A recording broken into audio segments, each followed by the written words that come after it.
La découverte interdite, Spinoza et les mages d'Orient n'ont jamais existé.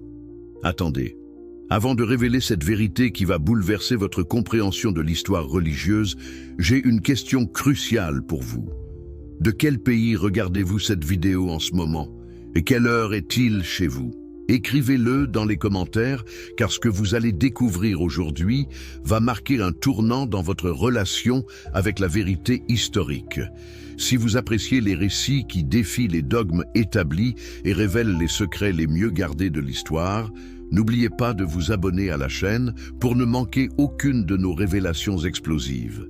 Et si vous regardez depuis votre téléphone portable, n'hésitez pas à mettre un like maintenant. Cela nous aide énormément à faire découvrir ces vérités cachées à davantage de personnes qui, comme vous, cherchent à comprendre la réalité derrière les mythes. Imaginez un instant que tout ce qu'on vous a enseigné sur l'une des histoires les plus célèbres du christianisme soit un mensonge délibérément orchestré. Imaginez qu'un philosophe du XVIIe siècle ait découvert des preuves irréfutables que les mages d'Orient n'ont jamais existé, que l'étoile de Bethléem est une impossibilité astronomique et que cette narrative entière a été fabriquée par des manipulateurs politiques pour consolider leur pouvoir. Pourquoi cette découverte révolutionnaire de Baruch Spinoza a-t-elle été supprimée pendant des siècles? Qu'est-ce que les institutions religieuses ont tant peur que nous découvrions? Et comment cette vérité peut-elle transformer notre compréhension non seulement de l'histoire religieuse, mais de la façon dont le pouvoir manipule les masses à travers des récits soigneusement construits? Aujourd'hui, nous plongeons dans l'une des enquêtes les plus dangereuses jamais menées par un esprit brillant. Une investigation si explosive qu'elle a coûté à Spinoza sa famille, sa communauté et presque sa vie. Mais ces découvertes, longtemps cachées dans les archives de l'histoire intellectuelle, sont enfin prêtes à voir la lumière. Préparez-vous à un voyage intellectuel qui va ébranler vos certitudes les plus profondes. Car ce que vous allez découvrir n'est pas seulement l'histoire de 3 mages qui n'ont jamais existé, c'est l'histoire de comment la vérité peut être enterrée, manipulée et transformée en mensonge sacré. Et plus important encore, c'est l'histoire de comment nous pouvons nous libérer de ces chaînes intellectuelles qui nous maintiennent dans l'ignorance. Le philosophe hérétique qui défia le monde entier, Amsterdam, 1656. Un jeune homme de 23 ans se tient devant les dirigeants de la synagogue portugaise, son visage reflétant un mélange de détermination et de tragédie imminente. Dans quelques minutes, Baruch Spinoza sera frappé par l'un des érèmes les plus sévères de l'histoire juive moderne. Une excommunication si brutale qu'elle le bannira non seulement de sa communauté religieuse, mais de sa famille, de ses amis, et de toute possibilité de gagner sa vie dans le monde qu'il connaît. Mais qu'avait-il fait pour mériter un châtiment si extrême? Quelle vérité avait-il découverte qui était si dangereuse qu'elle nécessitait son annihilation sociale complète? La réponse se trouve dans ses investigations révolutionnaires sur les textes sacrés, des recherches qu'il avait menées à une conclusion terrifiante. Les histoires fondamentales du judaïsme et du christianisme n'étaient pas des révélations divines, mais des constructions humaines délibérément fabriquées pour servir des intérêts politiques. Vous vous demandez peut-être comment un jeune homme, élevé dans la tradition rabbinique, en est arrivé à de telles conclusions radicales. La transformation de Spinoza ne s'est pas faite du jour au lendemain. Elle était le résultat d'années d'études intenses, d'observations minutieuses et d'une honnêteté intellectuelle si impitoyable qu'elle l'a mené à questionner les fondements mêmes de sa propre identité. Dès son adolescence, Spinoza s'était distingué par son brillant intellectuel exceptionnel. Il maîtrisait l'hébreu, le latin, l'espagnol et le portugais, et son éducation rabbinique lui avait donné accès aux textes les plus sacrés de sa tradition. Mais contrairement à ses pairs qui acceptaient ces textes avec une foi aveugle, Spinoza les approchait avec la curiosité d'un scientifique et la rigueur d'un mathématicien. Qu'est-ce qui l'avait poussé à appliquer une méthode si rigoureuse aux écritures sacrées? La révolution scientifique de son époque jouait un rôle crucial. Spinoza était contemporain de Newton, de Galiléo et de Descartes. Il vivait dans un monde où les vérités traditionnelles s'effondraient face aux découvertes empiriques. Si l'Église avait tort sur le système solaire, si elle avait tort sur la nature de la matière, ne pouvait-elle pas aussi avoir tort sur l'histoire elle-même? Cette question révolutionnaire a guidé Spinoza vers une investigation systématique des textes bibliques. Mais sa méthode était différente de tout ce qui avait été tenté auparavant. Au lieu d'approcher la Bible comme un texte sacré à interpréter, il l'étudiait comme un document historique à analyser. Il recherchait des preuves, des cohérences internes, des confirmations externes, exactement comme un historien moderne examinerait n'importe quel autre texte ancien. Pourquoi cette approche était-elle si révolutionnaire et si dangereuse? Parce qu'elle présupposait que les textes sacrés pouvaient contenir des erreurs, des contradictions, voire des fabrications délibérées. Cette seule idée était suffisante pour déclencher l'ire des autorités religieuses, car elle sapait le fondement même de leur autorité, l'infaillibilité divine des Écritures. Les premiers résultats de son analyse étaient déjà troublants. Spinoza découvrait des contradictions chronologiques, des anachronismes historiques, des différences stylistiques qui suggéraient des auteurs multiples pour des textes supposément écrits par une seule personne. Mais c'est quand il s'est penché sur les récits de la naissance de Jésus qu'il a fait sa découverte la plus explosive. Imaginez le choc de Spinoza quand il a réalisé que seul l'évangile de Matthieu mentionnait les mages d'Orient, tandis que Luc présentait une version complètement différente avec des bergers. Comment était-il possible que deux témoins supposés du même événement divin présentent des récits si radicalement différents? Cette question l'a mené à approfondir son enquête et ce qu'il a découvert a changé sa vie pour toujours.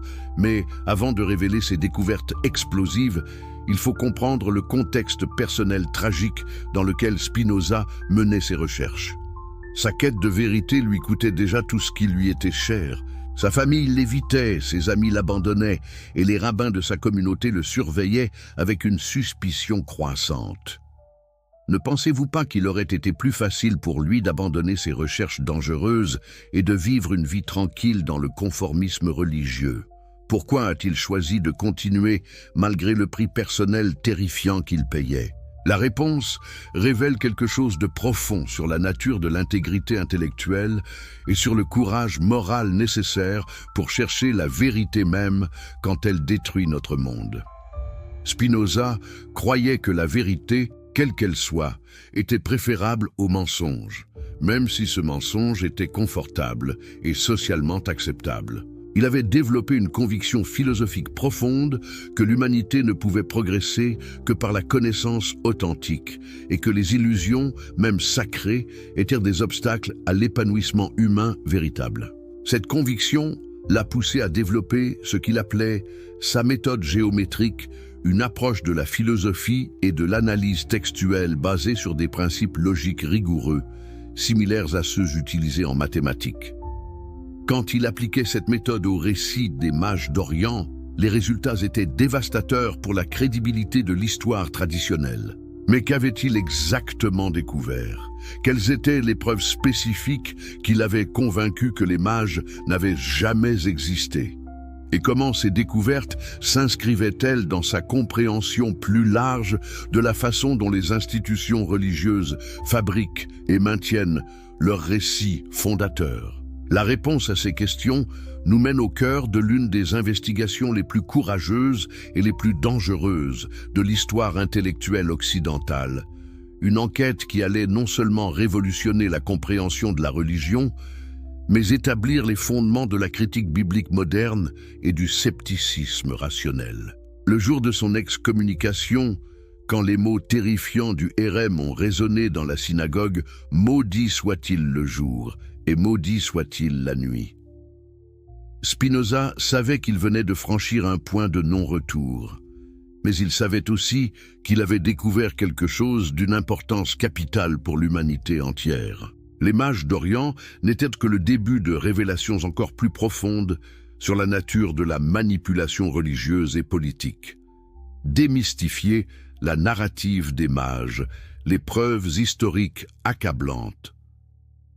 Comment un récit aussi central au christianisme que l'adoration de Jésus par les mages d'Orient peut-il être une fabrication complète? Cette question hantait Spinoza alors qu'il plongeait dans les archives historiques disponibles à son époque, cherchant désespérément une seule confirmation indépendante de cet événement supposément miraculeux.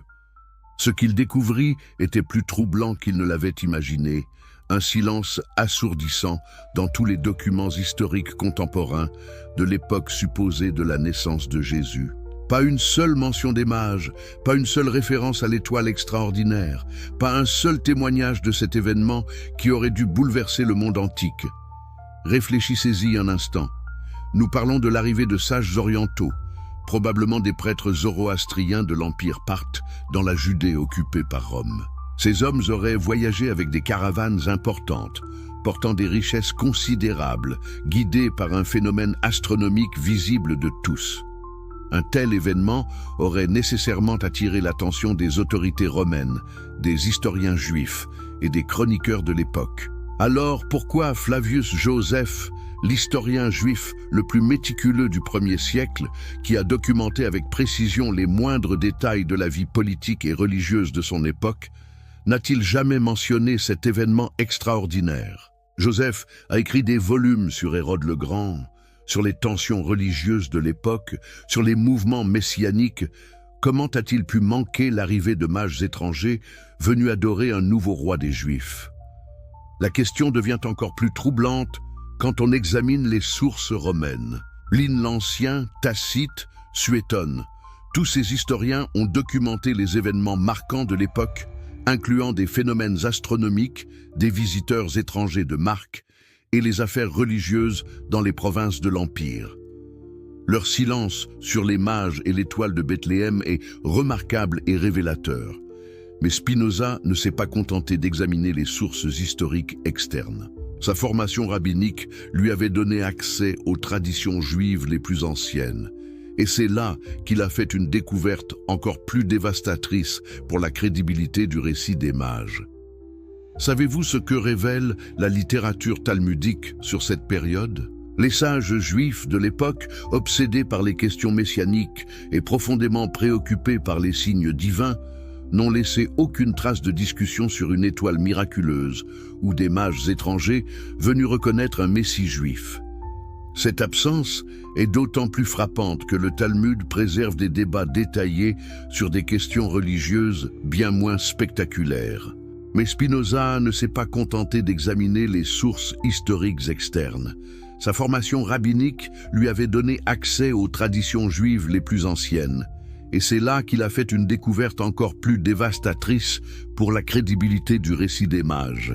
Savez-vous ce que révèle la littérature talmudique sur cette période? Les sages juifs de l'époque, obsédés par les questions messianiques et profondément préoccupés par les signes divins, n'ont laissé aucune trace de discussion sur une étoile miraculeuse ou des mages étrangers venus reconnaître un messie juif. Cette absence est d'autant plus frappante que le Talmud préserve des débats détaillés sur des questions religieuses bien moins spectaculaires. L'analyse de Spinoza révélait un pattern troublant. Plus un événement était supposément miraculeux et public dans les évangiles, moins il laissait de traces dans les sources historiques indépendantes. Cette corrélation inverse entre le caractère extraordinaire d'un événement et sa documentation historique suggérait fortement que ces récits avaient été créés après coup, par des communautés qui n'avaient pas été témoins des événements qu'elles décrivaient. Mais peut-être encore plus révélatrice était l'analyse interne que Spinoza menait des évangiles eux-mêmes. Quand il comparait les 4 récits canoniques de la naissance de Jésus, il découvrait des contradictions si flagrantes qu'elles rendaient impossible toute harmonisation cohérente. Pourquoi seul Matthieu mentionne-t-il les mages, tandis que Luc présente une version complètement différente centrée sur les bergers et les anges? Si cet événement était réel et aussi important que le suggère Matthieu, comment Luc a-t-il pu l'ignorer complètement dans son récit supposément exhaustif? L'examen attentif révélait que Matthieu et Luc présentaient non seulement des récits différents, mais des chronologies mutuellement incompatibles. Selon Matthieu, la famille de Jésus vivait déjà à Bethléem et ne s'est installée à Nazareth qu'après la fuite en Égypte.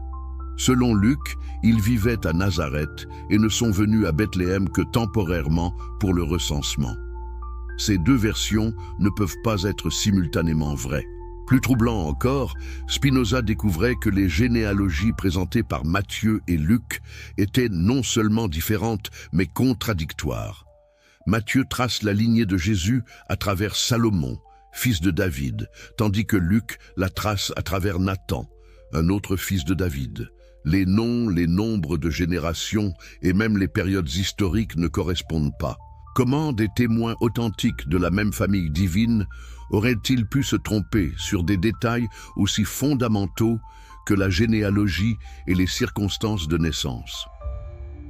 Cette question menait Spinoza vers une conclusion inévitable. Ces récits n'étaient pas des témoignages historiques, mais des constructions théologiques créées pour servir des objectifs spécifiques. Mais quels étaient ces objectifs? Pourquoi des communautés chrétiennes primitives auraient-elles fabriqué l'histoire des mages d'Orient? La réponse révélait une stratégie politique et religieuse sophistiquée que Spinoza allait exposer avec une précision dévastatrice. L'histoire des mages servait plusieurs objectifs cruciaux pour les premières communautés chrétiennes. Premièrement, elle légitimait le christianisme auprès des autorités romaines, en montrant que des sages respectés de l'Orient reconnaissaient la divinité chrétienne. Deuxièmement, elle établissait un précédent pour la conversion des gentils, montrant que le message chrétien était destiné au monde entier et pas seulement aux Juifs. Troisièmement, elle connectait Jésus aux traditions messianiques juives, tout en l'élevant au-dessus d'elles. Ne voyez-vous pas la sophistication politique de cette narrative? Elle résolvait plusieurs problèmes stratégiques majeurs auxquels faisaient face les premières communautés chrétiennes. L'hostilité des autorités juives, la suspicion des autorités romaines et la nécessité de justifier l'expansion missionnaire vers les populations non juives. Spinoza réalisait qu'il n'examinait pas simplement une erreur historique innocente, mais une fabrication délibérée et stratégique. Les créateurs de cette histoire comprenaient parfaitement les besoins politiques et religieux de leur communauté et ils avaient construit un récit qui répondait à ces besoins tout en créant un précédent historique pour leurs ambitions futures. Cette découverte menait Spinoza vers une question encore plus fondamentale. Si les mages d'Orient étaient une fabrication, qu'est-ce que cela révélait sur la nature des textes sacrés en général? Combien d'autres récits historiques dans les évangiles étaient en réalité des constructions théologiques déguisées en histoire? La méthode qu'il développait pour analyser la narrative des mages pouvait être appliquée à d'autres récits bibliques et les résultats étaient tout aussi troublants. Pattern après pattern, il découvrait des signes de fabrication, d'embellissement et d'adaptation politique dans des histoires que des millions de personnes considérées comme des vérités historiques littérales. Mais peut-être la découverte la plus choquante de Spinoza était l'identification des sources païennes de la narrative des mages. En examinant les religions mystériques populaires dans le monde gréco-romain, il trouvait des parallèles si précis avec l'histoire chrétienne qu'ils ne pouvaient pas être coïncidentiels. La conspiration des premiers chrétiens, comment les mythes devinrent histoire. Dans les catacombes poussiéreuses des archives historiques, Spinoza découvrait les traces d'une transformation extraordinaire. Comment une secte marginale de la Judée du 1er siècle avait réussi à transformer ces mythes locaux en histoire universelle, acceptée par des millions de personnes. Cette métamorphose n'était pas accidentelle. Elle était le résultat d'une stratégie délibérée et sophistiquée de construction mythologique. Mais qui étaient vraiment ces premiers conspirateurs chrétiens? Contrairement à l'image populaire de simples pécheurs devenus évangélistes, Spinoza découvrait que les véritables architectes du christianisme primitif étaient des individus éduqués, politiquement astucieux et parfaitement conscients des techniques de persuasion et de manipulation des masses. Pensez-vous que des hommes illettrés auraient pu créer des récits aussi sophistiqués que celui des mages, avec tous ces niveaux de signification politique, théologique et symbolique? La narrative des mages n'est pas une histoire simple. C'est une construction multicouche qui fonctionne simultanément comme légitimation politique, comme justification théologique et comme outil de conversion. L'analyse de Spinoza révélait que ces premiers leaders chrétiens étaient des maîtres de ce qu'on appellerait aujourd'hui la guerre psychologique. Ils comprenaient intuitivement comment les récits mythologiques pouvaient façonner les croyances, les émotions et les comportements des masses. L'histoire des mages était l'un de leurs outils les plus brillants. Mais comment exactement ces hommes ont-ils procédé pour transformer leurs inventions en histoires sacrées? Spinoza identifiait plusieurs techniques spécifiques utilisées dans ce processus de mythification systématique. La première technique était ce qu'il appelait l'ancrage dans l'autorité, en attribuant leurs récits à des témoins supposément prestigieux, comme l'évangéliste Matthieu. Il créait une aura d'authenticité historique. Peu importait que ces attributions soient anachroniques ou impossibles. Elles servaient leur objectif de légitimation. La deuxième technique était l'insertion contextuelle. Les créateurs de la narrative des mages l'ont soigneusement insérée dans un contexte historique plausible, mentionnant des figures réelles comme Hérode le Grand et des lieux géographiques authentiques comme Bethléem. Cette technique donnait à leur fiction une patine de crédibilité historique. Ne remarquez-vous pas comme cette stratégie est sophistiquée? En mélangeant éléments historiques authentiques et inventions fictives, ils créaient un récit qui était suffisamment ancré dans la réalité pour paraître plausible, mais suffisamment fantastique pour inspirer l'adoration et la soumission. La troisième technique était l'amplification progressive. Spinoza découvrait que l'histoire des mages n'était pas apparue sous sa forme finale dans les premiers textes chrétiens. Elle avait été graduellement développée, embellie et amplifiée à travers des générations de conteurs et de scribes. L'examen des manuscrits les plus anciens révélait des versions plus simples de l'histoire, qui avaient été progressivement enrichies avec des détails dramatiques supplémentaires. L'étoile qui s'arrête au-dessus de la maison, les cadeaux spécifiques d'or, d'encens et de myrrhe, l'intervention divine dans les rêves, tous ces éléments montraient des signes d'ajout posteriori. Pourquoi cette amplification progressive était-elle si importante pour comprendre la stratégie des premiers chrétiens?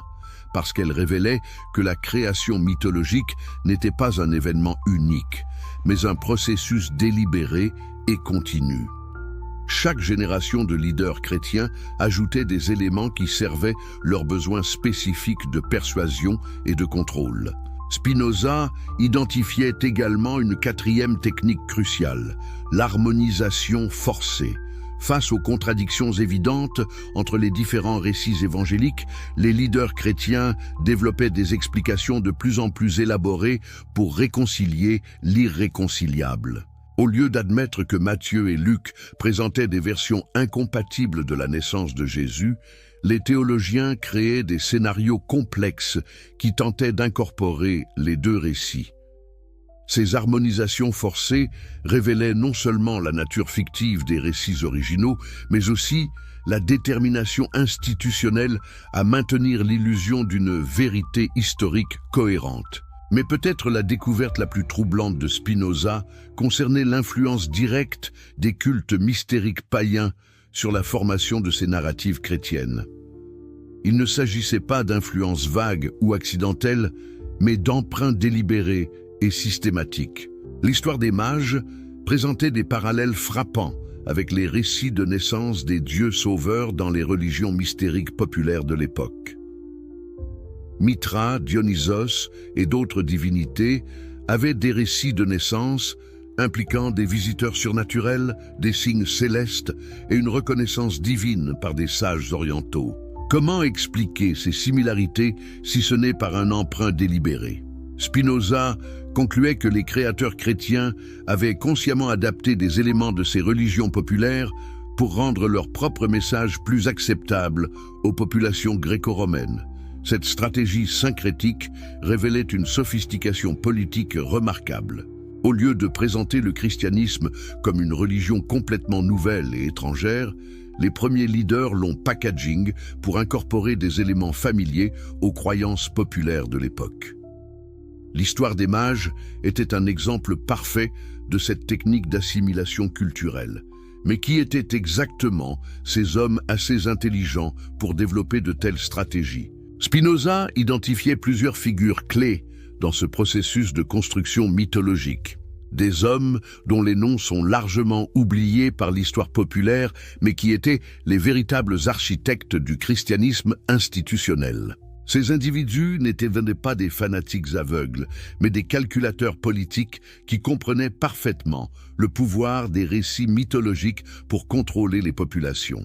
Ils savaient que les masses sont plus facilement gouvernées par des émotions et des images que par des arguments rationnels, et ils ont construit leur narrative en conséquence. La narrative des mages était particulièrement brillante, parce qu'elle fonctionnait sur plusieurs niveaux psychologiques simultanément. Pour les masses, c'était une histoire inspirante d'espoir et de reconnaissance divine.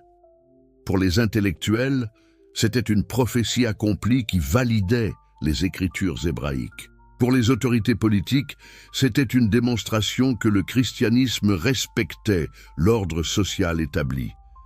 Ne voyez-vous pas la génialité machiavélique de cette approche? Une seule histoire servait les besoins de persuasion pour des audiences complètement différentes, maximisant son efficacité comme outil de conversion et de contrôle social.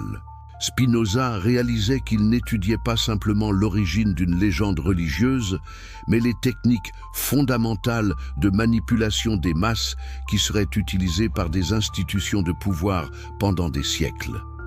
Les méthodes développées par ces premiers conspirateurs chrétiens allaient devenir le modèle pour toutes les formes futures de contrôle idéologique institutionnel. Cette découverte transformait complètement sa compréhension non seulement du christianisme, mais de la nature du pouvoir religieux et politique en général. Les mages d'Orient n'étaient pas seulement une histoire fabriquée. Ils étaient le prototype d'une nouvelle forme de domination, basée sur la manipulation psychologique sophistiquée plutôt que sur la force brute. Avant de révéler les découvertes les plus explosives de Spinoza sur l'impossibilité astronomique de l'étoile de Bethléem, j'aimerais savoir quelque chose sur vous, notre communauté de chercheurs de vérité. De quel pays nous regardez-vous en ce moment? Et quelle heure est-il chez vous? Partagez ces informations dans les commentaires. Cela nous aide à comprendre la portée mondiale de notre quête commune pour la vérité historique. Si vous appréciez ces révélations qui remettent en question les dogmes établis et qui vous donnent les outils pour penser par vous-même, n'oubliez pas de vous abonner à notre chaîne pour ne manquer aucune de nos investigations historiques explosives. Et si vous regardez depuis votre mobile, un petit like maintenant nous aiderait énormément à faire découvrir ces vérités cachées à davantage de personnes qui, comme vous, refusent d'accepter les mensonges confortables. L'analyse astronomique. Pourquoi l'étoile de Bethléem est une impossibilité scientifique? Imaginez Spinoza dans son modeste logement d'Amsterdam, entouré de télescopes rudimentaires, de cartes stellaires et de traités d'astronomie. L'année 1665 marque un tournant dans ses recherches. Il ne se contente plus d'analyser les contradictions textuelles des évangiles, il applique maintenant les connaissances scientifiques les plus avancées de son époque pour examiner la plausibilité physique des événements décrits. Que savait exactement Spinoza sur l'astronomie de son temps? Contrairement à ce que beaucoup imaginent, le XVIIe siècle était une période de révolution astronomique extraordinaire. Galilée avait déjà démontré que la Terre tournait autour du Soleil. Kepler avait découvert les lois du mouvement planétaire. Et les premières observations télescopiques révélaient un univers d'une complexité inimaginable. Spinoza maîtrisait ces connaissances nouvelles avec une passion qui égalait celle qu'il portait à la philosophie. Il correspondait avec les plus grands astronomes de son époque, possédait sa propre collection d'instruments d'observation et avait même développé des techniques innovantes pour polir les lentilles optiques. Cette expertise technique lui donnait des outils d'analyse que n'avaient pas les théologiens traditionnels. Mais pourquoi était-il si important d'appliquer l'astronomie à l'étude de la narrative des mages? Parce que l'étoile de Bethléem n'était pas un détail accessoire dans le récit de Matthieu, c'était l'élément central qui rendait toute l'histoire plausible. Sans cette étoile miraculeuse, comment les mages auraient-ils pu naviguer depuis l'Orient jusqu'à Bethléem? Comment auraient-ils su qu'un roi des Juifs était né? L'analyse astronomique de Spinoza commençait par une question simple mais dévastatrice. Qu'est-ce qu'une étoile peut réellement faire selon les lois de la physique? Cette question, apparemment innocente, allait détruire complètement la crédibilité du récit évangélique. Selon Matthieu, l'étoile des mages avait des comportements extraordinaires. Elle apparaissait, disparaissait, se déplaçait géographiquement et finalement s'arrêtait au-dessus d'une maison spécifique à Bethléem. Chacun de ces comportements était astronomiquement impossible selon les connaissances que possédait Spinoza. Réfléchissez-y attentivement. Comment une étoile peut-elle guider des voyageurs terrestres? Les étoiles sont des objets célestes situés à des distances inimaginables de la Terre. Même si une étoile pouvait se déplacer, ce qui est impossible selon les lois de la mécanique céleste. Comment des observateurs terrestres pourraient-ils déterminer sa position précise au-dessus d'un bâtiment spécifique? Spinoza calculait que si une étoile pouvait réellement s'arrêter au-dessus d'une maison, elle devrait être située à une altitude de quelques centaines de mètres tout au plus. Mais à cette distance, ce ne serait plus une étoile au sens astronomique, ce serait un objet terrestre. Probablement en flammes, qui s'écraserait immédiatement au sol selon les lois de la gravité que Newton était en train de formaliser. L'impossibilité devenait encore plus évidente quand Spinoza examinait la chronologie supposée du voyage des mages. Selon le récit de Matthieu, ils avaient vu l'étoile depuis l'Orient, avaient voyagé jusqu'à Jérusalem pour consulter Hérode, puis avaient suivi l'étoile jusqu'à Bethléem. Ce voyage aurait duré plusieurs mois, pendant lesquels l'étoile aurait dû rester visible et coopérative. Mais connaissez-vous un seul phénomène astronomique qui pourrait maintenir un comportement si précis et prévisible pendant des mois? Les comètes suivent des trajectoires orbitales spécifiques et ne s'arrêtent pas au-dessus de villes particulières. Les supernovas apparaissent soudainement mais ne se déplacent pas dans le ciel. Les conjonctions planétaires sont des événements temporaires qui ne peuvent pas guider des voyageurs sur de longues distances. Spinoza examinait méthodiquement chaque explication astronomique possible pour l'étoile de Bethléem et trouvait chacune insuffisante pour expliquer les comportements décrits dans l'évangile de Matthieu. Qu'en était-il de l'hypothèse d'une comète extraordinaire? Les comètes étaient les phénomènes célestes les plus spectaculaires connus à l'époque, et certains théologiens suggéraient qu'une comète inhabituelle aurait pu servir d'étoile de Bethléem. Mais Spinoza démontrait que cette explication créait plus de problèmes qu'elle n'en résolvait. D'abord, les comètes suivent des trajectoires prévisibles selon les lois de Kepler. Elles ne peuvent pas s'arrêter arbitrairement au-dessus de locations terrestres spécifiques. De plus, les comètes les plus brillantes sont visibles depuis n'importe quel point de la Terre. Si une comète assez spectaculaire pour impressionner des astronomes orientaux était apparue, elle aurait été observée et documentée par des astronomes dans tout l'Empire romain et au-delà. Où sont ces observations indépendantes? Spinoza cherchait désespérément dans les archives astronomiques chinoises, babyloniennes, égyptiennes et romaines des traces d'un phénomène céleste extraordinaire pendant la période supposée de la naissance de Jésus. Les astronomes de ces civilisations étaient méticuleux dans leurs observations, documentant soigneusement les comètes, les supernovas et les conjonctions planétaires inhabituelles. Le silence de ces sources était assourdissant. Aucun astronome contemporain, nulle part dans le monde, n'avait enregistré un phénomène céleste correspondant à l'étoile de Bethléem. Cette absence de corroboration indépendante était particulièrement frappante, car les astronomes de l'Antiquité accordaient une importance énorme aux phénomènes célestes inhabituels, les considérant comme des présages divins dignes d'une documentation précise. Spinoza explorait également l'hypothèse des conjonctions planétaires. Quelques astronomes de son époque suggéraient qu'une conjonction exceptionnelle de Jupiter et Saturne aurait pu créer l'illusion d'une nouvelle étoile brillante. Mais encore une fois, cette explication ne résistait pas à l'analyse rigoureuse. Les conjonctions planétaires, même les plus spectaculaires, ne produisent pas les comportements décrits dans Matthieu. Elles ne se déplacent pas géographiquement de manière à guider des voyageurs terrestres, et elles ne s'arrêtent certainement pas au-dessus de bâtiments spécifiques. De plus, une conjonction assez brillante pour être remarquée par des astronomes orientaux aurait été visible et documentée par des observateurs dans tout le bassin méditerranéen. Mais peut-être la découverte la plus révélatrice de Spinoza concernait la nature de l'astronomie et de l'astrologie orientale de l'époque. Contrairement aux images populaires de mages, mystérieux suivant une étoile miraculeuse, les astronomes orientaux, qu'ils soient babyloniens, persans ou chinois, étaient des scientifiques rigoureux qui comprenaient parfaitement le comportement normal des corps célestes. Ces hommes savaient distinguer entre les phénomènes astronomiques naturels et les impossibilités physiques.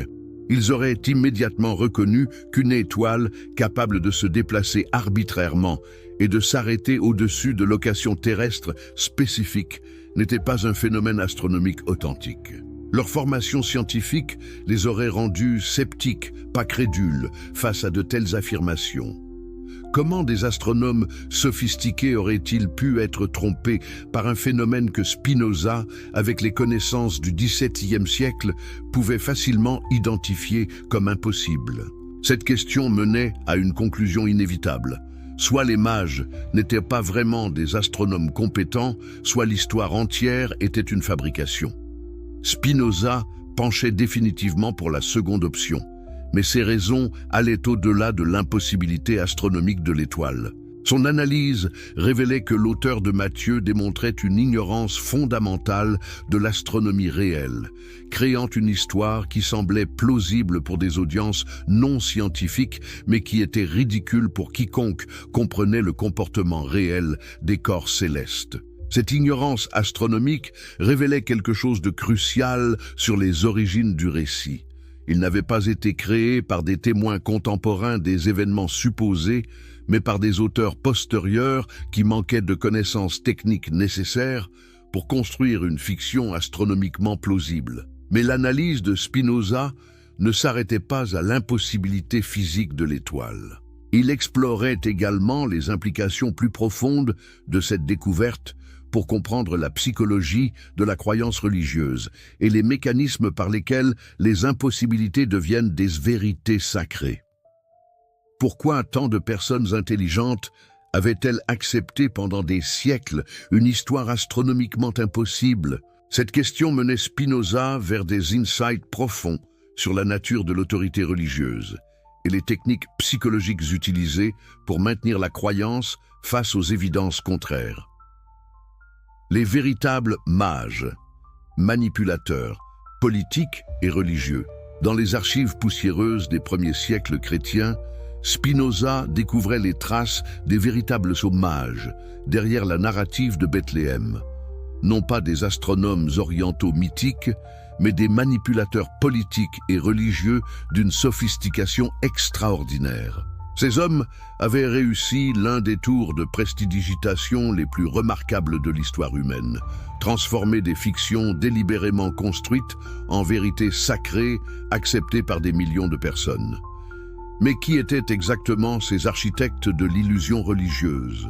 Contrairement à l'image populaire de saints inspirés recevant des révélations divines, Spinoza identifiait des individus calculateurs qui comprenaient parfaitement les mécanismes psychologiques de persuasion des masses et qui utilisaient ces connaissances pour consolider leur propre pouvoir institutionnel. Imaginez la sophistication nécessaire pour créer une narrative comme celle des mages d'Orient. Cette histoire devait simultanément accomplir plusieurs objectifs complexes. Légitimer le christianisme auprès des autorités romaines, établir un précédent pour la conversion des gentils, connecter Jésus aux prophéties messianiques juives et créer un récit suffisamment dramatique pour captiver l'imagination populaire. Une seule histoire, servant tant d'objectifs stratégiques, ne pouvait pas être le produit d'une inspiration spontanée. Elle révélait une planification délibérée et méthodique. Qui possédait les compétences intellectuelles et politiques nécessaires pour orchestrer une telle campagne de manipulation? Spinoza identifiait plusieurs catégories de leaders chrétiens primitifs dont les motivations et les méthodes étaient bien différentes de l'image pieuse présentée par l'histoire officielle de l'Église. La première catégorie comprenait des intellectuels juifs hellénisés comme Paul de Tarse, qui possédaient une éducation sophistiquée dans la rhétorique gréco-romaine et qui comprenaient intimement les techniques de persuasion utilisées par les philosophes et les politiciens de l'époque. Ces hommes n'étaient pas des prédicateurs naïfs, mais des stratèges politiques qui adaptaient consciemment leur message pour maximiser son impact sur différentes audiences. Ne trouvez-vous pas remarquable que Paul, supposé converti sur le chemin de Damas, n'ait jamais mentionné l'histoire des mages dans ses lettres extensives? Si cet événement était réellement arrivé et était considéré comme important par les premières communautés chrétiennes, comment le principal évangéliste du christianisme primitif aurait-il pu l'ignorer complètement?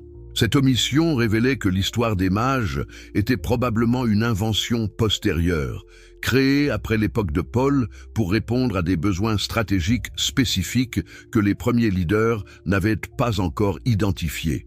L'évolution de la narrative chrétienne n'était pas une révélation progressive de vérité divine, mais un processus délibéré d'adaptation politique aux circonstances changeantes.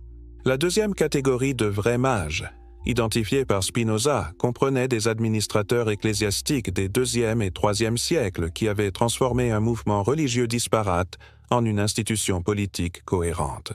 Ces hommes possédaient des talents organisationnels remarquables et comprenaient instinctivement comment utiliser les récits mythologiques pour créer une cohésion sociale et une obéissance institutionnelle.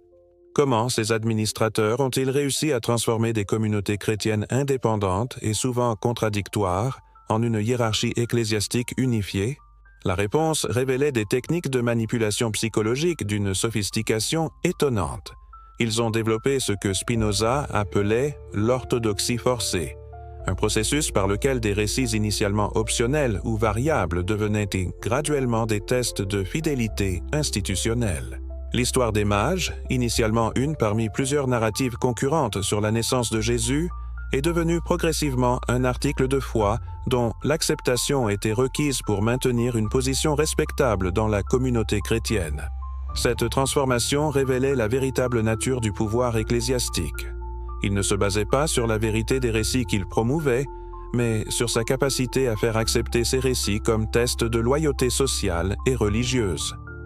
Les véritables mages comprenaient que le contrôle des récits fondateurs était équivalent au contrôle des populations qui croyaient en ces récits.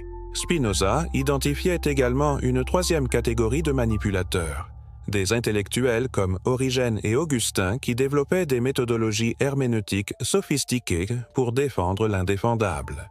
Face aux contradictions évidentes et aux impossibilités astronomiques dans les récits évangéliques, ces hommes créaient des systèmes d'interprétation de plus en plus élaborés qui transformaient les problèmes logiques en mystères divins. Comment ces théologiens réussissaient-ils à convaincre des audiences éduquées d'accepter des récits manifestement impossibles? Ils développaient ce que Spinoza appelait la mystification systématique, une technique par laquelle les contradictions logiques étaient présentées comme preuve de la nature divine des textes plutôt que comme indice de leur fabrication humaine. Selon cette logique perverse, plus un récit était impossible selon les standards de la raison humaine, plus il démontrait son origine divine. L'impossibilité astronomique de l'étoile de Bethléem devenait ainsi une preuve de son caractère miraculeux plutôt qu'un indicateur de sa nature fictive. Cette inversion de la logique normale révélait le génie machiavélique des véritables mages chrétiens. Ils avaient réussi à créer un système de pensée dans lequel la critique rationnelle renforçait paradoxalement l'autorité des récits critiqués. Plus les sceptiques démontraient l'impossibilité physique des miracles, plus les croyants étaient convaincus de leur origine surnaturelle. Mais peut-être la découverte la plus troublante de Spinoza concernait les motivations économiques des véritables mages. Ces hommes ne se contentaient pas de contrôler les croyances, ils monétisaient systématiquement leur pouvoir spirituel pour créer des empires de richesse institutionnelle. L'histoire des mages servait des objectifs financiers spécifiques qui révélaient la nature commerciale du pouvoir religieux. En établissant des sites de pèlerinage supposés liés aux événements de Bethléem en créant des reliques authentiques, associées aux mages et en développant des rituels commerciaux autour de ces narratives, les leaders ecclésiastiques transformaient des fictions en sources de revenus massifs. Réfléchissez à l'économie politique de ces opérations. Des millions de pèlerins dépensaient leurs économies pour visiter des lieux saints associés à des événements qui n'avaient jamais eu lieu. Des artisans créaient et vendaient des représentations artistiques d'événements fictifs. Des prêtres collectaient des dîmes pour maintenir des institutions basées sur des mensonges délibérés. Cette commercialisation révélait que les véritables mages comprenaient parfaitement la valeur économique de l'illusion religieuse. Ils n'étaient pas des mystiques détachés du monde matériel, mais des entrepreneurs spirituels qui avaient découvert comment transformer la crédulité humaine en richesse institutionnelle. Spinoza documentait comment cette économie de l'illusion créait des intérêts acquis massifs dans le maintien de narratives fictives. Plus une institution religieuse investissait dans la promotion d'histoires comme celle des mages, plus elle devenait dépendante de la continuation de la croyance en ces histoires. La vérité historique devenait un ennemi existentiel pour des organisations dont la survie dépendait de la perpétuation de mensonges profitables. Cette dynamique expliquait la résistance féroce que Spinoza rencontrait quand il tentait de publier ses découvertes. Il ne menaçait pas simplement des croyances abstraites, mais des intérêts économiques concrets représentant des milliards en richesses institutionnelles modernes. Mais les véritables mages ne se contentaient pas de créer des systèmes de croyances. Ils développaient également des techniques sophistiquées pour supprimer la dissidence et maintenir leur monopole sur l'interprétation des récits fondateurs. Comment ces hommes réussissaient-ils à étouffer les voix critiques pendant des siècles ? Spinoza identifiait plusieurs méthodes de contrôle intellectuel d'une efficacité redoutable. La première méthode était l'excommunication sociale. Les critiques des récits officiels n'étaient pas simplement réfutés intellectuellement, ils étaient ostracisés socialement, privés de moyens de subsistance et isolés de leur communauté. Cette technique transformait la dissidence intellectuelle en suicide social, décourageant effectivement la plupart des individus de questionner les narratives établies. La propre expérience de Spinoza exemplifiait cette méthode. Son érème n'était pas simplement une censure religieuse, c'était une destruction systématique de sa vie sociale et économique, conçue pour servir d'exemple terrifiant à quiconque envisagerait de suivre son chemin de questionnement critique.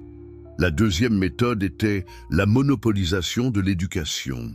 En contrôlant les institutions éducatives et en formant des générations d'intellectuels dans des méthodologies qui présupposaient la vérité des récits officiels, les véritables mages créaient des environnements intellectuels où la critique fondamentale devenait littéralement impensable.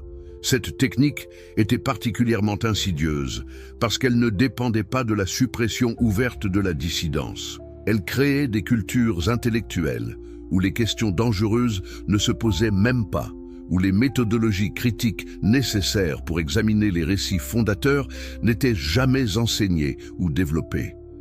Spinoza réalisait qu'il combattait non seulement des croyances erronées, mais un système institutionnel entier conçu pour perpétuer et protéger ces croyances contre toute forme d'examen rationnel. Les véritables mages avaient créé ce qu'il appelait une prison intellectuelle, un environnement culturel où la vérité était systématiquement supprimée non pas par la force brute, mais par la manipulation sophistiquée des processus de pensée eux-mêmes. Impact sur la philosophie moderne, Spinoza comme précurseur du scepticisme rationnel. Dans les salons intellectuels de l'Europe des Lumières, un murmure révolutionnaire commençait à se propager.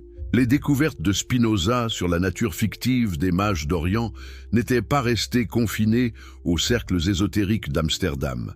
Elles avaient semé les graines d'une transformation radicale de la pensée occidentale qui allait ébranler les fondements mêmes de l'autorité religieuse et politique. Mais comment les insights d'un philosophe excommunié et marginalisé ont-ils pu exercer une influence si profonde sur les générations suivantes de penseurs? La réponse révèle l'un des phénomènes les plus fascinants de l'histoire intellectuelle, la façon dont des idées dangereuses et supprimées peuvent circuler clandestinement, se développer et finalement exploser en révolution de conscience collective. Pensez-vous que les philosophes des Lumières comme Voltaire, Diderot et Hume ont développé leur scepticisme religieux dans le vide? Leurs attaques contre les dogmes établis, leur méthode d'analyse critique des textes sacrés et leur courage intellectuel face à l'opposition institutionnelle avaient tous été préfigurés par Spinoza dans ses investigations sur les mages d'Orient.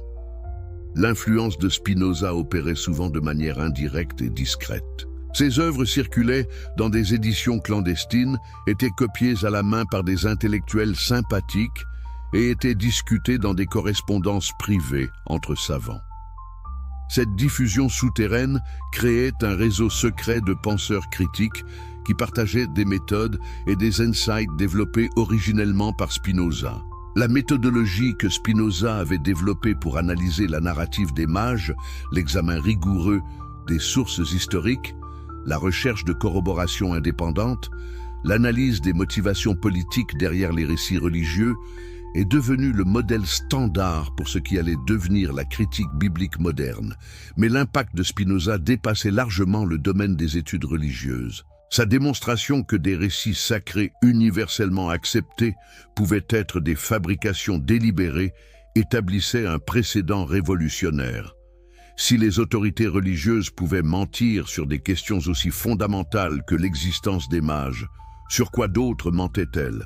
Cette question simple mais dévastatrice a inspiré des générations de penseurs à appliquer le scepticisme spinozien à d'autres domaines de l'autorité établie. Les méthodes développées pour démasquer la fiction des mages d'Orient ont été adaptées pour examiner les prétentions politiques des monarques, les justifications philosophiques de l'inégalité sociale et les fondements rationnels des systèmes juridiques traditionnels.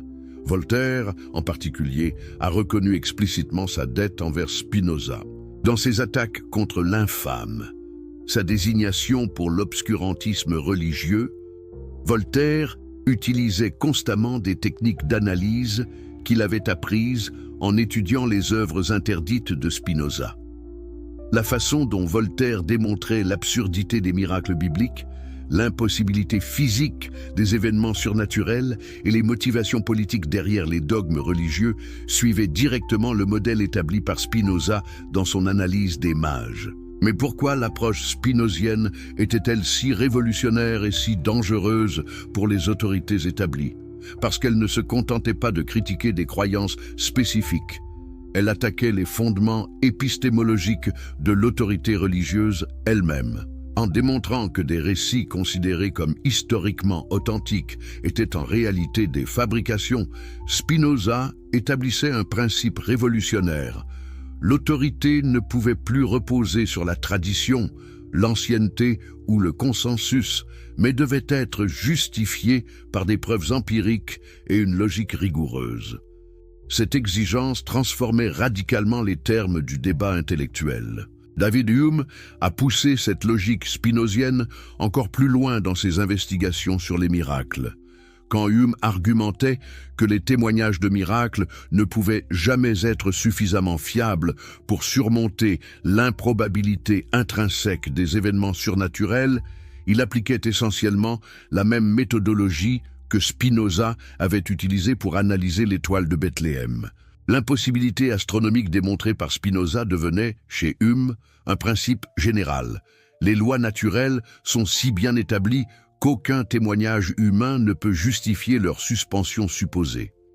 Cette généralisation transformait la découverte spécifique de Spinoza sur les mages en une critique universelle de toute forme de croyance surnaturelle. Mais l'influence de Spinoza s'étendait également au développement de ce qu'on appellerait plus tard la sociologie de la religion. Sa démonstration que les récits religieux servaient des fonctions politiques et économiques spécifiques a inspiré des penseurs comme Feuerbach et Marx à analyser la religion comme un phénomène social plutôt que comme une révélation divine. Comment cette transformation de perspective a-t-elle affecté la compréhension occidentale de la religion en général?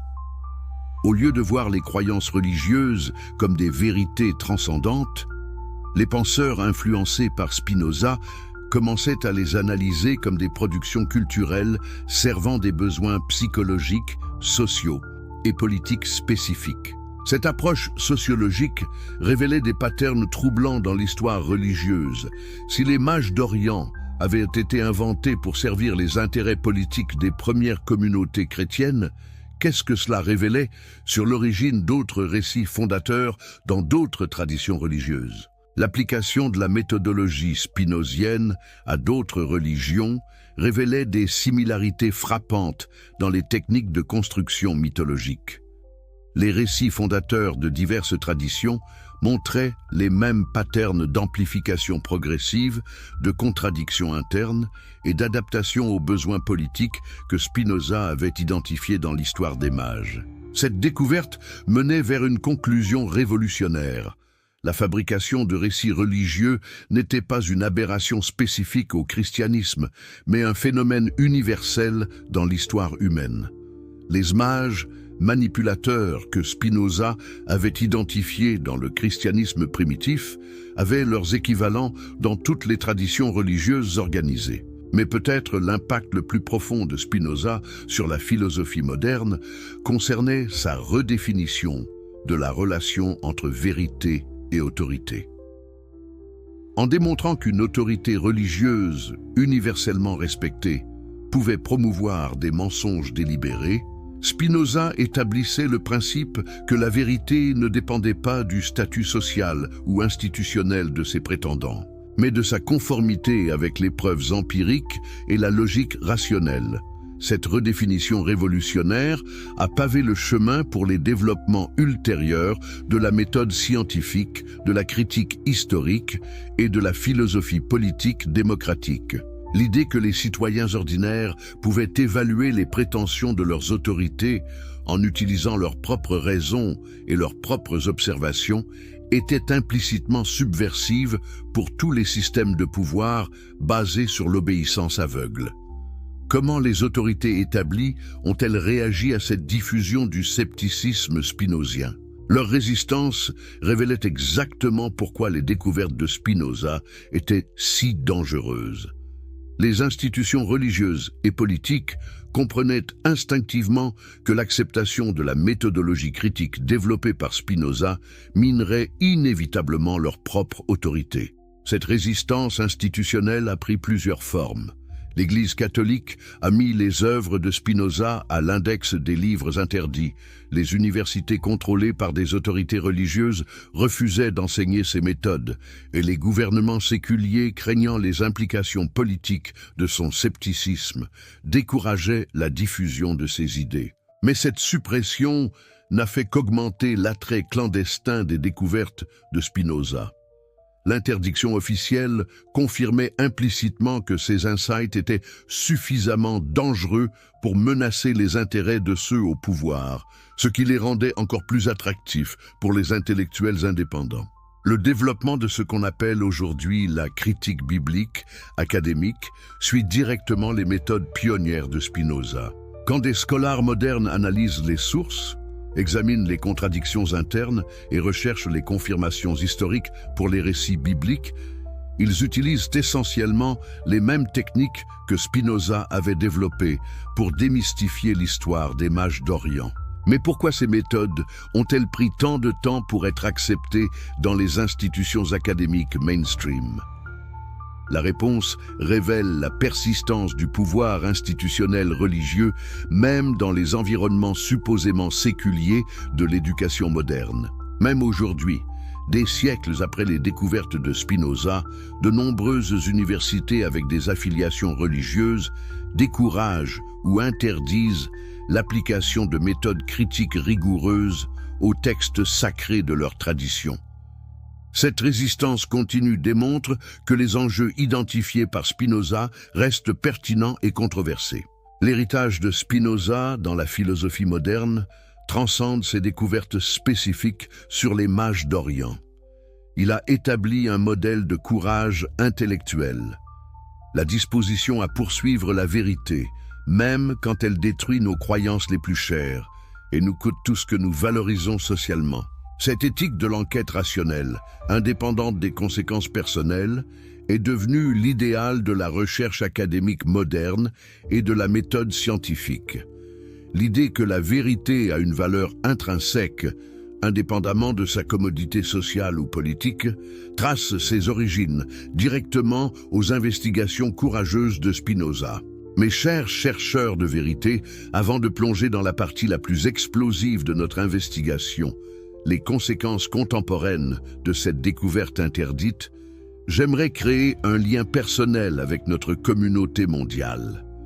Dans quel pays vous trouvez-vous en ce moment même et quelle heure marque votre horloge pendant que vous découvrez ces révélations historiques? Partagez ces informations précieuses dans les commentaires. Cela nous aide à comprendre l'impact international de notre quête commune pour dévoiler les vérités cachées. Si ces révélations révolutionnaires qui bousculent les dogmes établis et vous donnent les outils intellectuels pour questionner les autorités vous passionnent, prenez un moment pour vous abonner à notre chaîne maintenant. Ainsi, vous ne manquerez aucune de nos enquêtes historiques qui dérangent les pouvoirs en place.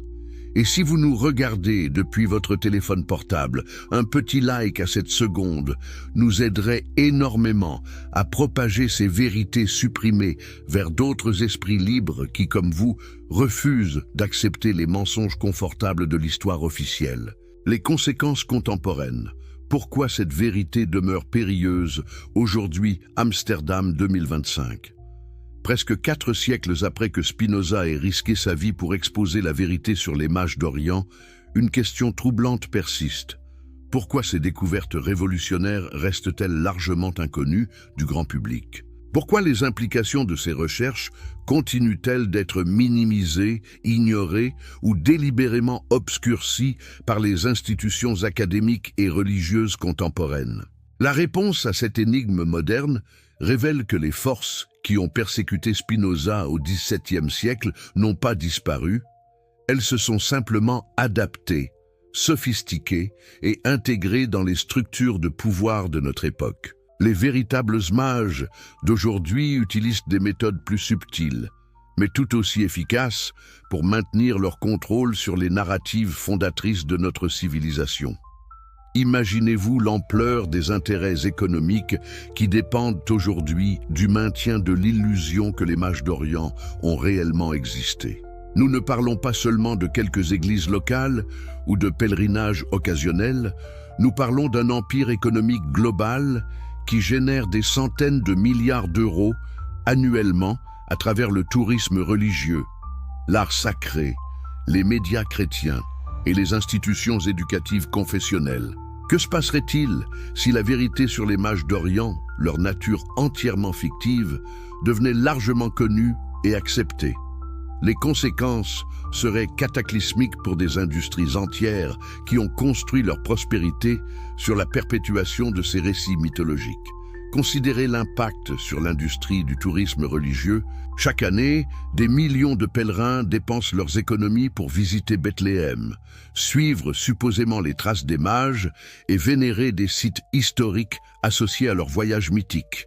Des hôtels, des restaurants, des guides touristiques, des artisans locaux, des communautés entières dépendent économiquement de la continuation de cette croyance. La révélation que ces sites n'ont aucune authenticité historique, que les événements qu'ils commémorent n'ont jamais eu lieu, détruirait instantanément une économie régionale qui emploie des dizaines de milliers de personnes.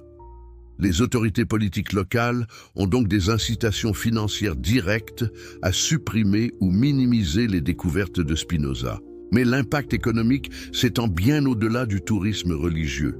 L'industrie de l'art sacré, peinture, sculpture, vitraux, objets de dévotion représentant les mages, génère des revenus massifs pour des artistes, des galeries, des maisons d'enchères et des collectionneurs dans le monde entier. Des chefs-d'œuvre de la Renaissance aux productions commerciales contemporaines, la narrative des mages a inspiré des millions d'œuvres artistiques dont la valeur culturelle et économique dépend partiellement de la croyance en l'authenticité historique de leur sujet. Comment les institutions du marché de l'art réagiraient-elles si l'histoire des mages était universellement reconnue comme une fabrication?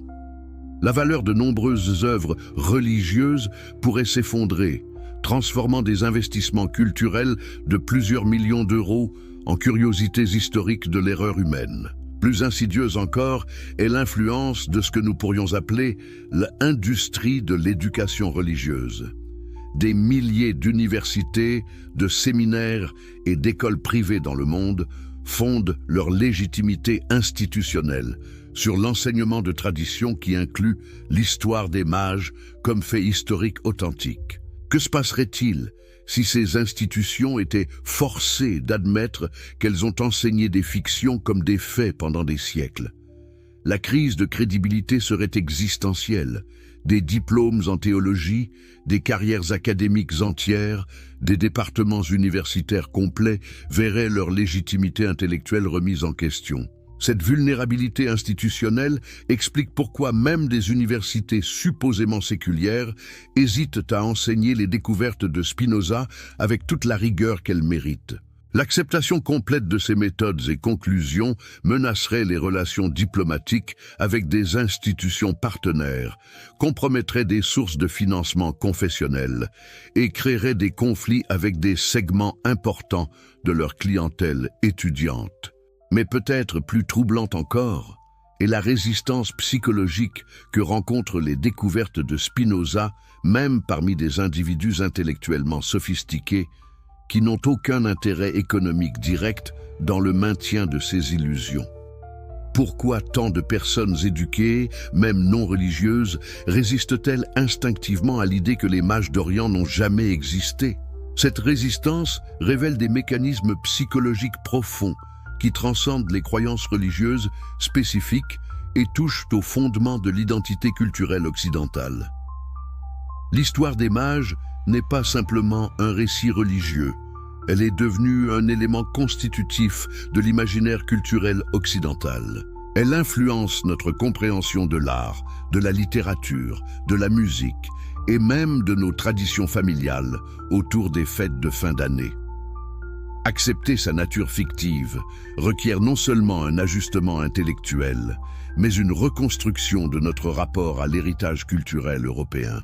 Cette dimension psychologique explique pourquoi la suppression des découvertes de Spinoza ne dépend plus principalement de la censure institutionnelle directe.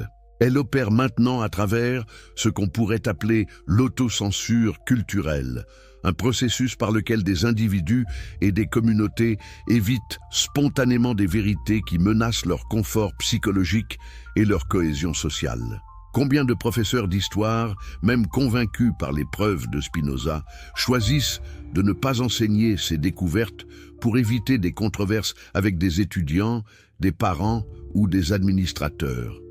Combien d'intellectuels publics évitent ce sujet pour préserver leurs relations sociales et leurs opportunités professionnelles? Cette autocensure généralisée crée un environnement où la vérité historique devient littéralement impensable, non pas parce qu'elle est interdite, mais parce qu'elle est socialement inconvenante. Les mécanismes de suppression se sont internalisés au point où ils fonctionnent automatiquement, sans intervention directe des autorités. Mais la résistance aux découvertes de Spinoza révèle également des dynamiques de pouvoir plus sinistres dans notre société contemporaine. L'acceptation de ces méthodes d'analyse critique établirait des précédents dangereux pour d'autres formes d'autorité institutionnelle. Si des citoyens ordinaires peuvent utiliser la raison et les preuves empiriques pour démasquer des mensonges religieux institutionnels, qu'est-ce qui les empêcherait d'appliquer les mêmes méthodes pour examiner les prétentions des autorités politiques? économique et scientifique. Cette question terrifiante explique pourquoi même des institutions séculières ont des intérêts dans la limitation de l'éducation critique authentique. L'héritage de Spinoza ne menace pas seulement les religions organisées, il menace toute forme de pouvoir basée sur l'acceptation non critique de narratives officielles. Dans un monde où les gouvernements, les corporations et les médias dépendent de la crédulité publique pour maintenir leur légitimité, les outils intellectuels développés par Spinoza représentent une menace existentielle. Cette dimension politique explique pourquoi l'éducation moderne, même dans des sociétés supposément démocratiques, évite soigneusement d'enseigner aux étudiants les méthodes spécifiques que Spinoza utilisait pour analyser les récits d'autorité. On enseigne aux étudiants quoi penser sur l'histoire, mais rarement comment penser de manière indépendante sur l'histoire. La différence est cruciale. Un citoyen qui connaît les faits historiques officiels, mais qui n'a jamais appris à évaluer critically les sources de ces faits, reste dépendant des autorités institutionnelles pour sa compréhension du monde. Un citoyen qui maîtrise les méthodes d'analyse critique développées par Spinoza devient intellectuellement autonome et donc politiquement dangereux. Cette autonomie intellectuelle explique pourquoi les découvertes de Spinoza sur les mages d'Orient restent pertinentes et subversives aujourd'hui.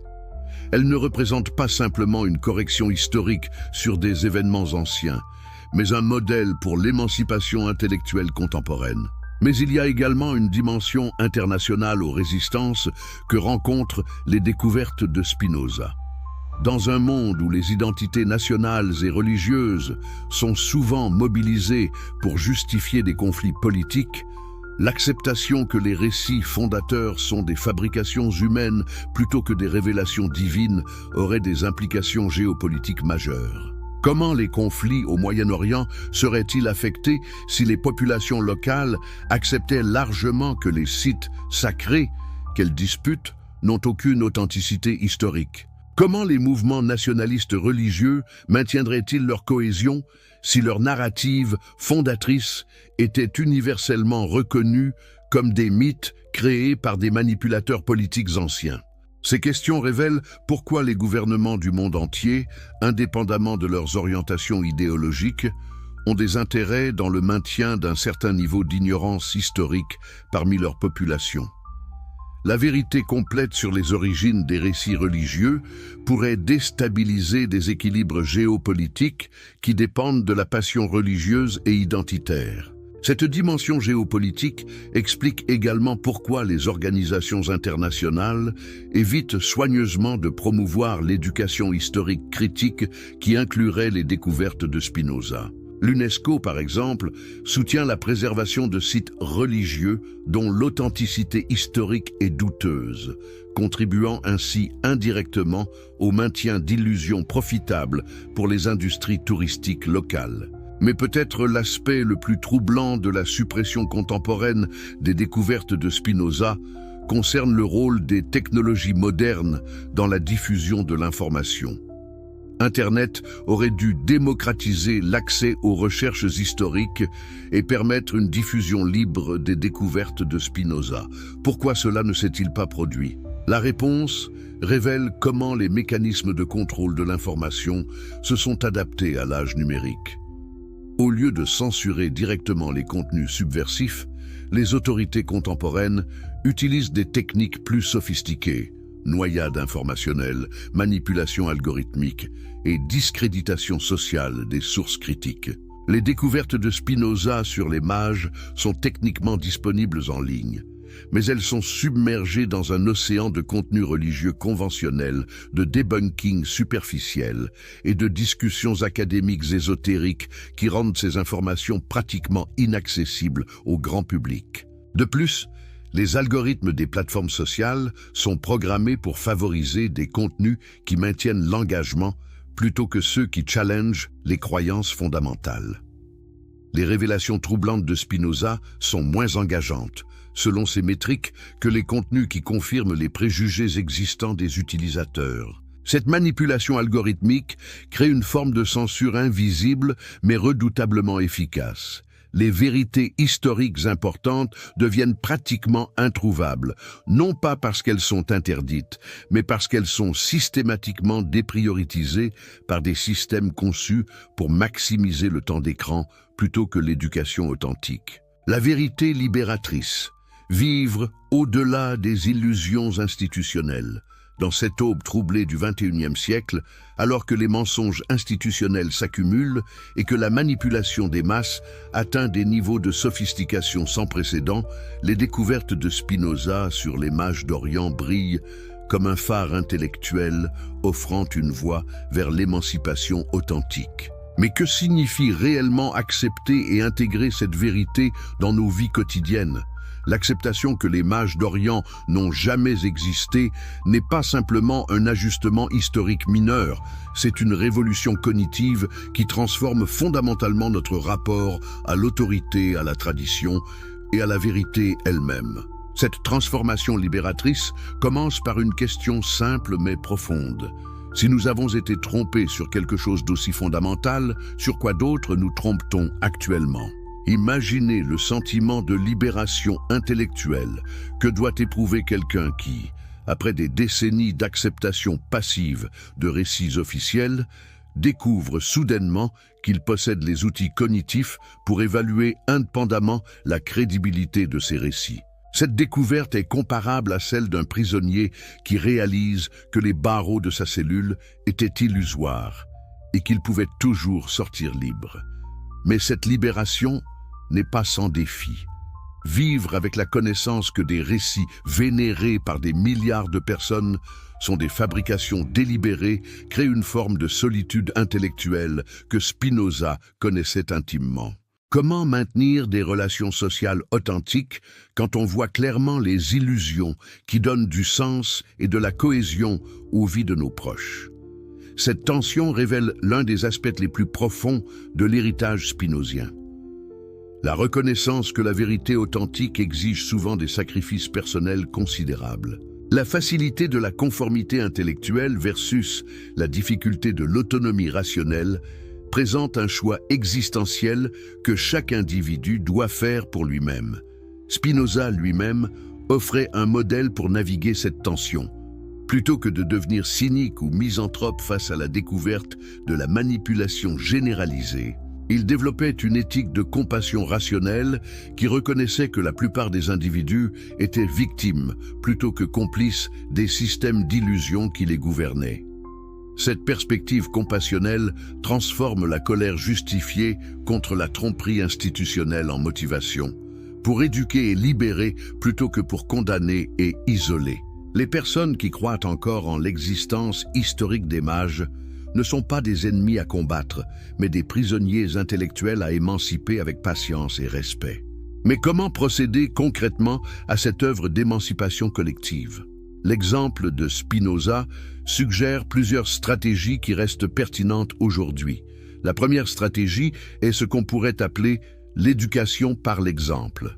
Plutôt que de confronter directement les croyances illusoires des autres, nous pouvons démontrer par nos propres vies qu'il est possible de trouver du sens, de la moralité et de la communauté sans dépendre de récits mythologiques. Cette approche évite la résistance défensive que provoquent les attaques directes contre les croyances cherished. Spinoza vivait cette approche quotidiennement. Même après son excommunication, il maintenait des standards éthiques élevés, cultivait des amitiés profondes basées sur l'honnêteté mutuelle et contribuait positivement à sa communauté. Sa vie démontrait que l'athéisme rationnel ne menait pas à l'immoralité ou à l'isolement social, contrairement aux prédictions de ses critiques religieux. La deuxième stratégie spinozienne est l'enquête collaborative. Plutôt que de présenter des conclusions définitives, nous pouvons inviter les autres à participer au processus de découverte.